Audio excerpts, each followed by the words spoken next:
Welcome to Penn State Sports Night, everyone. I'm John Blauvelt, joined alongside by Jolie Wayrung, Tim Behan, and Ryan Noon for our first show of the semester here at Penn State. First Penn State Sports Night of the semester. We're going to have a great time, but before we get to the show, we have a package here from Thursday night of the Penn State women's basketball game versus Minnesota. Ryan Noon had the opportunity to cover that game, so let's check that out now. After a tough 2-3 start to conference play, the Golden Gophers came into State College today hoping to get to 500 on the season. A large crowd was on hand Thursday night at the Bryce Jordan Center as the anticipated matchup between Penn State's Maggie Lucas and Minnesota's Rachel Bonham took place. The Gophers got off to a good start playing chippy defense against the Lions, and on offense were able to get the ball inside to forwards Katie Loberg and Riche Michaela, who combined for 14 points and 6 rebounds. Penn State's quick hands-on defense allowed for the team to earn 9 points on fast breaks in the first half as they took a 31-29 lead into the locker room. In the second half, Nikki Green stepped up her defense, forcing Minnesota to adjust shots inside. Here, a takeaway by Green leads to a transition bucket for junior forward Ariel Edwards, who finished with 6. Senior Maggie Lucas stole the show once again, finishing with a game-high 26 points, 4 assists, and 3 steals. Senior guard Alex Bentley was also a key contributor for the Lady Lions, adding 12 points to the team's total. The Lady Lions pull out the victory 64-59. The Lady Lions hope to continue their 10-game winning streak on the road this week with opponents Ohio State and Wisconsin. Welcome back to Penn State Sports Night, everyone. This Penn State women's basketball team, guys, is so impressive. 17-2 overall, 7-0 in the Big Ten, going off of a consecutive string of victories right now. How impressive is this team right now, guys? Yeah, they're streaking. Right now, Maggie Lucas is just dominating. 26 points in the game against Minnesota. She had 18 points in the game against Ohio State. She's averaging 20 a game. She's unbelievable, along with Alex Bentley, who's really doing her part as well. Yeah, both of those players have definitely been leading the charge for this women's Nittany Lion basketball team. As you said, Maggie Lucas is 500 from three-point range, shooting .887 for her rebound percentage, also shooting .435 in her shooting percentage. So she's just leading this team by storm right now, and it's looking great for the women's basketball team moving forward in their Big Ten schedule. I think one of the strengths for this whole team is that there's a trifecta of players that we have. We have Green, Bentley, and Lucas, and all together they're really unselfish. They're able to share the ball, and we just had Nikki Green the other night, got her 1,000th point. And I think the fact that another team is covering, they think Lucas is going to be a big threat, they think Bentley's going to be a big threat, but they leave Green out there and she's succeeding. So it's really a successful team with so much talent all around. Definitely. And we look at this team and we look at all the strengths on this team, but I think it's also important to maybe address any potential weaknesses that this team may have looking forward. This is a number 8 ranked team in the country, so it's one of the top in the country, but it still struggled against a team like UConn earlier in the year, who, as we all know, is the cream of the crop in women's basketball. So where are the weaknesses necessarily on this team? Well, I think you saw against Minnesota that when Minnesota was able to move the ball around, they were able to get open shots, and that was what really kept them in the game. When you see these teams, Baylor, when you see these teams, UConn, Stanford, Notre Dame, these teams are going to be able to get the ball around, get open shots, and I think that could possibly be a problem for this Penn State team. But again, this is a very good team, and I think they have a chance to beat these teams as well. Yeah, one thing I really like about them, what they've been doing is even when they're struggling, they make adjustments and they come back and fight strong and play the game well. And they're doing that to a T right now, and it's showing in their play. Yeah, and even in their recent game against Ohio State, they were down 39-28. But they came back to win 71-56 at the end. So they're able to adjust their play, just like you said, and they're able to make changes and grow. And I think they have such a strong coach that just signed on for 5 more years earlier this season. So their success not only this year, but also in the future. They're just a strong team that I hope will even get ranked higher than 8. That's a good point that you bring up there, Julie. Coquise Washington is such a fantastic coach for this Penn State women's basketball team. As you said, another 5 years with Penn State. She could have went to Michigan, her hometown state. She could have went to the University of Michigan to coach the team there, but she stayed at Penn State. That's where her heart is, so that's good to see. Moving on, guys, to a team that is not necessarily having as much success as that women's basketball team. The men's basketball team really struggling as of late. 0-8 in the Big Ten, no conference wins. really struggling just overall. What are the problems here? I mean, you can go back to the loss of Tim Frazier, and obviously that's the root of this problem. But a Division I team in the Big Ten, a strong basketball conference right now, can't have one player affect their team that greatly.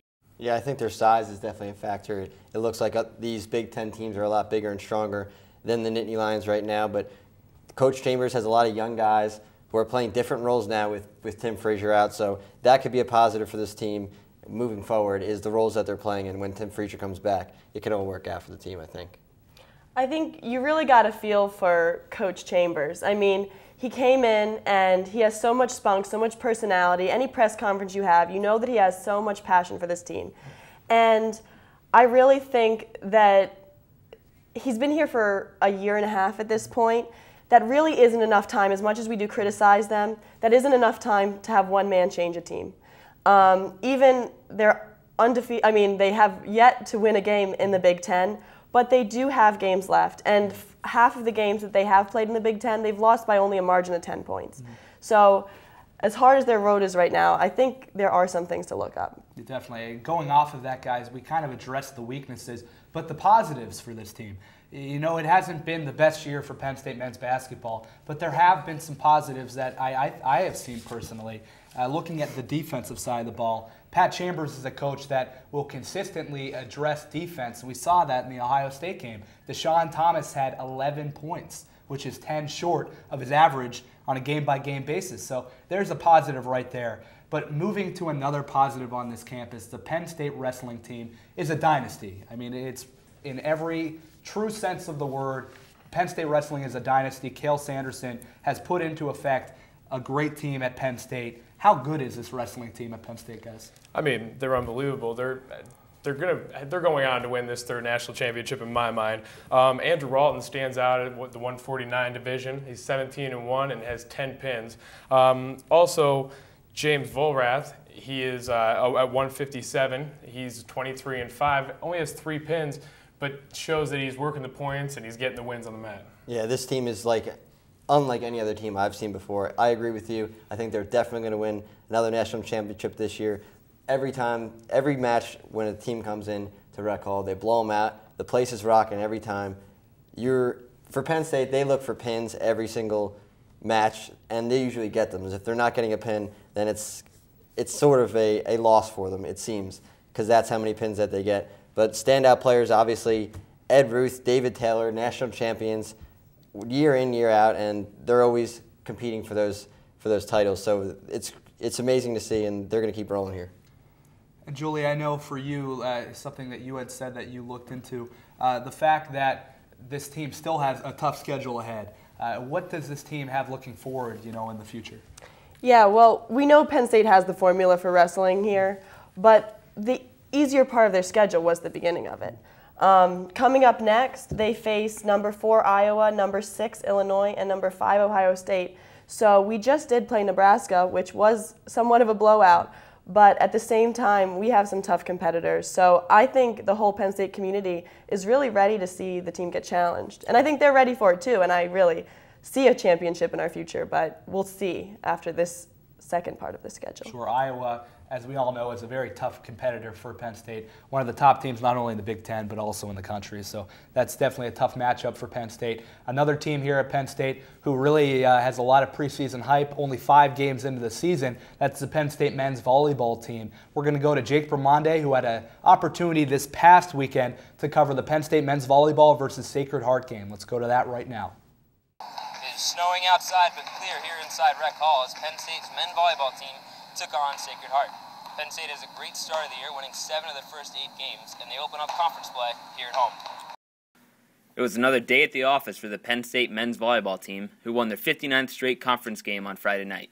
Their key to success was quick kills, like this one from Matt Seifert. Senior middle hitter Nick Turco also chipped in with some kills to help the Nittany Lions win the game. Head coach Mark Pavlik seems to have put together, once again, another great team. The player of the game was no doubt redshirt freshman setter Taylor Hammond, who is starting to get comfortable running this hard-hitting offense. Yeah, I feel really comfortable. I mean, with the hitters that I have, it makes it pretty easy for me. I put them in a good situation. I mean, even tonight, I didn't think I played that well, and I put balls up there, and we have big physical guys that can put the ball away. Sacred Heart head coach Kalani Efstathiou had some good things to say about the conference. Yeah, this is my first year coming back. I played for the conference, and I was talking to Mark before. It's hugely different from where it was 4 years ago, with how tight our conference is. The sweep over Sacred Heart now moves the Nittany Lions to 8-1 overall. You can check them here at home on Friday and Saturday. For Penn State Sports Night, I'm Jake Vermonde.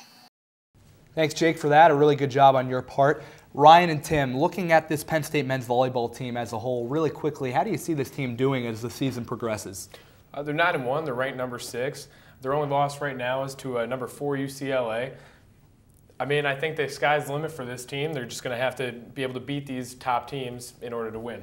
Yeah, definitely. The test is going to be playing those top teams. But one thing I like early that I've seen is the way that they've bounced back and the mistakes that they made. They're bouncing back from them, and they're playing well as a team. So when they're coherent and doing things well and not making mistakes that cost them, and when they're beating themselves, they can be a very good team, and I think they can go far in the national tournament. Mark Pavlik is a coach that we all know he's a popular coach not only on campus, but he's a good coach. You know, he's a very good coach and always implements a very good scheme for that team. But moving forward, after the break, we are going to go into a discussion, kind of a little random, but we're going to go into a discussion concerning the NHL and then the NBA. We're going to look at the Pittsburgh Penguins, the Philadelphia Flyers, and then the NBA. We'll look at a team like the Sixers and the struggles that they're having. And then as a whole, we'll look at the NBA and see which teams we like in the Eastern Conference and the Western Conference. So that's all next up here on Penn State Sports Night.